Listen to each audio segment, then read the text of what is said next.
always glad to be back in Vermont, and of course I had a feast for the eyes as I drove, because it was sunny when I drove from Brattleboro to Burlington yesterday.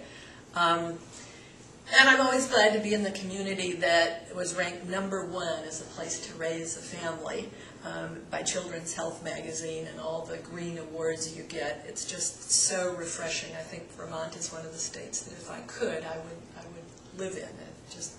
It's so captivating. This is also an opportunity for me to say thank you to each of you in this room for the role you play in the council and the way you work with the foreign leaders who participate in the International Visitor Leadership Program, Community Connections, and the other kinds of exchange programs that you work in. NCIV was founded in 1961 to promote excellence in citizen diplomacy. And those of you who've heard me talk before know I always define it.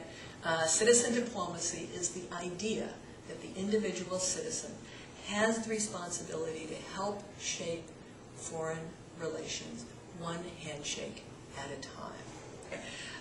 NCIV's goals: we build leadership skills, nonprofit management. We try to provide the kind of training that helps our members be politically sensitive, culturally sensitive, know how to really organize the programs for the delegations who come on the IVLP and other exchanges. I mentioned both regional and national training conferences. We have a grant program, publications. Anyone here who wants to be on our monthly newsletter e-list, just let me know. We also, if you'd really like to have the print version, we can make that happen too.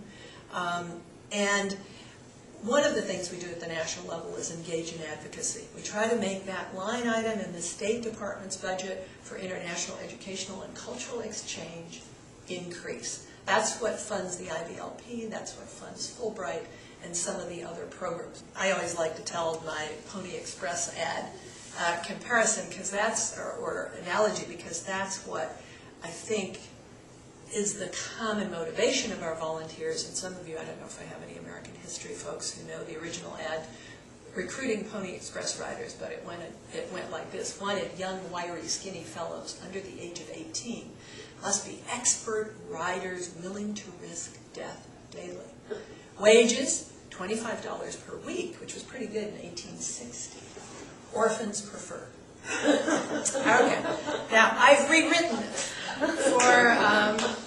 for NCIV and our citizen diplomats around the country, and it goes like this: wanted young at heart of all ages, must be well organized, eager to learn, and willing to risk breaking stereotypes daily. Wages won't be discussed. Idealists preferred. And I think that's what draws people to the Vermont Council and the International Visitor Program and other exchanges. They really want to be a force for good, to quote the book I recommended to you early on. If Burlington is on a group's itinerary, I can guarantee it will be a favorite stop.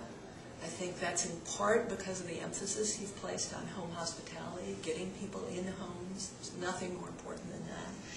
The excellent professional resources. I mean, your folks spend time with visitors and really interact in a genuine dialogue. And I think there's just a lot of extraordinary generosity here. And I think often, we're assaulted by so many grim headlines, and sometimes I just take a news fast. There are so many grim things that we know about in this information-saturated world we live in. And I think it's really vital to take the time to celebrate the best values of the United States that really you all embody. And so it's really a pleasure to really thank you for your generosity, for the service you give your community, your country, and the international visitors whose lives you are so excellent at entwining with your own. So, thank you very much.